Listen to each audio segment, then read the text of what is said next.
ইন্নাল হামদুলিল্লাহ ওয়াসসালাতু ওয়াসসালামু আলা রাসূলিল্লাহি ওয়া বা'দ। দূরে কিংবা কাছে বিশ্বজুড়ে পৃথিবীর যে প্রান্ত থেকেই এই মুহূর্তে জি টিভির পর্দায় আমাদেরকে দেখছেন, আপনাদের সবাইকে স্বাগত জানাচ্ছি রমাদান আল করিম উপলক্ষে অনন্য আয়োজন বিআরবি কেবলস সল ও জব অনুষ্ঠানে, powered by Bhaiya Hotels, co sponsored by Salt Bay. প্রিয় দর্শক, প্রতি পর্বের ন্যায় আজকেও আমরা একজন বিশিষ্ট আলেমে দ্বীনকে স্টুডিওতে আমন্ত্রণ জানিয়েছি। চলুন শুরুতেই তার সাথে পরিচিত হই। উপস্থিত রয়েছেন হাফিজ মাওলানা মুফতি রেজাউল ইসলাম কাসেমি, খতিব, JMI ইন্ডাস্ট্রিয়াল গ্যাস লিমিটেড, জামে মসজিদ, চট্টগ্রাম। আসসালামু আলাইকুম ওয়া রাহমাতুল্লাহি ওয়া বারাকাতুহু। ওয়ালাইকুম আসসালাম ওয়া রাহমাতুল্লাহি ওয়া বারাকাতুহু। মুহতারাম, কেমন আছেন আপনি? আলহামদুলিল্লাহ, আমি ভালো আছি। আপনি কেমন আছেন? আলহামদুলিল্লাহ, আমি ভালো আছি। আজকের আয়োজনে আপনাকে স্বাগত জানাচ্ছি। শুকরান, জাযাকাল্লাহ। মাহে রমাদানের এই বারাকাপূর্ণ মুহূর্তে আপনার কাছে যে বিষয়টি জানতে চাইব, যে আল্লাহ সুবহানাহু ওয়া তাআলা এই সিয়ামের মাধ্যমে আমাদেরকে তো অনেক তিনি অফার দিয়েছেন, গুনাহ মাফের অফুরন্ত সুযোগ তিনি করে দিয়েছেন। তো এক্ষেত্রে কর্মজীবী যারা রয়েছেন তারা দেখা যায় একটা নির্দিষ্ট টাইম তাদেরকে অফিসে যেতে হয়, বিভিন্ন নিয়মের মধ্যে থাকতে হয়। এক্ষেত্রে তারা আসলে সঠিকভাবে এবাদত থেকে অনেক ক্ষেত্রেই দেখা যায় এবাদত পরিপূর্ণ করতে পারছেন না। তো আপনি এই ব্যাপারে কি বলবেন, যে কর্মজীবী মানুষের সিয়ামটা আসলে কেমন হতে পারে, কিভাবে তারা ইবাদত বন্দেগী করবেন? আল্লাহ তাআলা পবিত্র কালামে পাকে ইরশাদ করেছেন, লা ইউকাল্লিফুল্লাহু নাফসান ইল্লা উসআহা। বান্দার উপর আল্লাহ তাআলা সাধ্যাতীত কোনো কিছুই চাপিয়ে দেননি। ঠিক একইভাবে আল্লাহ রাসূল সাল্লাল্লাহু আলাইহি ওয়াসাল্লামের বিখ্যাত হাদিস রয়েছে। আল্লাহ রাসূল সাল্লাল্লাহু আলাইহি ওয়াসাল্লাম বলেছেন, ইন্নাদ দীনা ইউসরুন। দিন বা শরীয়ত বা ইসলাম যাই বলুন না কেন, এটি অতি সহজ।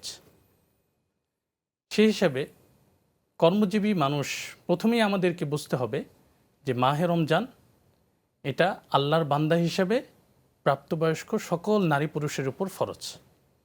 সূরা বাকারার 183 নম্বর আয়াত। মাহে রমজান অনেক আলোচিত হয়ে থাকে, ইয়া আইয়ুহাল্লাযীনা আমানু কুতিবা আলাইকুমুস সিয়াম কামা কুতিবা আলাল্লাযীনা মিন ক্বাবলিকুম লাআল্লাকুম তাত্তাকুন। তো এই ক্ষেত্রে রোজাকে আমাদেরকে সহজ করার জন্য আল্লাহ তাআলা উদাহরণ টানছেন যে এই মাহে রমজানের রোজা বা রোজার এই বিধান শুধু তোমাদের উপরে ফরজ করা হয়নি, তোমাদের উপরে আবশ্যক করা হয়নি, বরং আদম আলাইহিস সালাতু ওয়াস সালাম থেকে শুরু করে মুহাম্মদ সাল্লাল্লাহু আলাইহি ওয়াসাল্লাম পর্যন্ত সর্বযুগে সকল উম্মতে মুসলিমার উপর এই মাহে রমজানের রোজা ফরজ ছিল। তো সর্বযুগেই মানুষকে তো দুনিয়ায় চলতে হলে শ্রম দিতে হবে, কাজ করতে হবে, পরিশ্রম করতে হবে।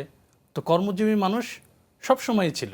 সকলের উপরই আল্লাহ তাআলা রোজার এই বিধানকে ফরজ করেছেন। তো শ্রমজীবী বা কর্মজীবী মানুষের জন্য সিয়াম সাধনাটা যেন কঠিন না হয়, সেজন্য শরীয়তে এরও দিক নির্দেশনা দেওয়া হয়েছে যে রমজানে শ্রমিকের কাজের বোঝাকে, অধীনস্থদের কাজকে হালকা করে দেওয়ার ব্যাপারে হাদিসে ফজিলত ঘোষিত হয়েছে যে যে ব্যক্তি অধীনস্থদের বা শ্রমিকদের কাজের বোঝাকে হালকা করবে, আল্লাহ তাআলা তার গুনাহকে ক্ষমা করে দিবেন এবং জাহান্নামের আগুন থেকে তাকে মুক্তি দিয়ে দিবেন।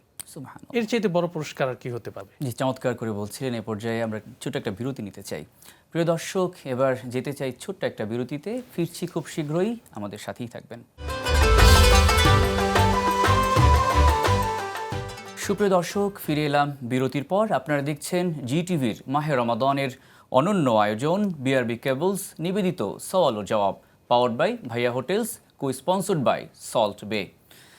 মোহতারাম, আমরা বিরতির আগে কথা বলছিলাম যে যারা কর্মজীবী রয়েছেন তাদের সিয়ামের ব্যাপারে। অনেকেই আছেন যারা সারাদিন অনেক পরিশ্রম করেন, বিশেষ করে যারা রিক্সা চালান, ঠেলাগাড়ি চালান, এই সমস্ত মানুষেরা দেখা যায় অনেক কষ্ট করে রোজা রাখেন। আবার অনেকে মনে করেন যে এত পরিশ্রম করে রোজা রাখার কি দরকার, তাদের ব্যাপারে কি বলবেন? সূরা কাসাসের ৭৭ নম্বর আয়াতে আল্লাহ তাআলা ইরশাদ করেছেন, ওয়াবতাগি ফীমা আতাকাল্লাহুদ দারুল আখিরাহ ওয়ালা তানসা নসীবাকা মিনাদ দুনিয়া। যে আল্লাহ তাআলা তোমাকে যা কিছু দান করেছেন তা দিয়ে তুমি আখিরাতকে অন্বেষণ করো, তবে পার্থিব জীবনে তোমার যা প্রয়োজন সেই অংশটুকুর ব্যাপারেও তুমি উদাসীন হও না, ভুলে যেও না। ইসলামী শরীয়ত বা আল্লাহ তাআলা শ্রমকে, কর্মকে প্রাধান্য দিয়েছেন যে দুনিয়ায় চলতে হলে তোমাকে শ্রম দিতে হবে, পরিশ্রম করতে হবে, এটা তোমাকে করতে হবে আবশ্যিকভাবে। কিন্তু ফিমা আতাকাল্লাহুদ দারুল আখিরাহ, আল্লাহ তাআলা তোমাকে যা দিয়েছেন এটা যেন তোমার আখিরাতের অন্বেষণের পাথেয় হয়। অর্থাৎ তুমি দুনিয়া যে উপার্জন করবে এটাও দিন হয়ে যাবে যখন, তখন তোমার সেটা আখিরাতের অন্বেষণ হয়ে যাবে। কিন্তু দুনিয়ার পেছনে পড়ে যদি আমরা শুধু দুনিয়ার মহাব্বতই দিলে অন্তর স্থান দেই, তাহলে এই ব্যাপারেও আল্লাহ তাআলা আমাদেরকে সতর্ক করেছেন।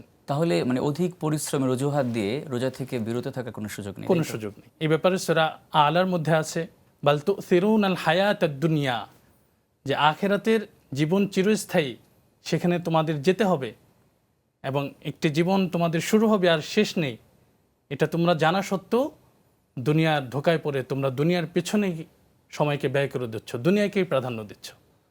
এই জন্য মাহে রমজানে শ্রমজীবী মানুষদেরকে, তাদেরকে প্রথমেই কঠিন এবং পরিশ্রমের কাজকে যত কমানো যায় সেটার জন্য পূর্ব থেকেই প্রস্তুতি গ্রহণ করতে হবে। এবং যারা সমাজের প্রভাবশালী রয়েছেন, যাদের অনেক অর্থবিত্তের মালিক, তারা কিন্তু এই সমস্ত মানুষের পাশে দাঁড়াতে পারেন। পাশে দাঁড়াতে পারেন, জি।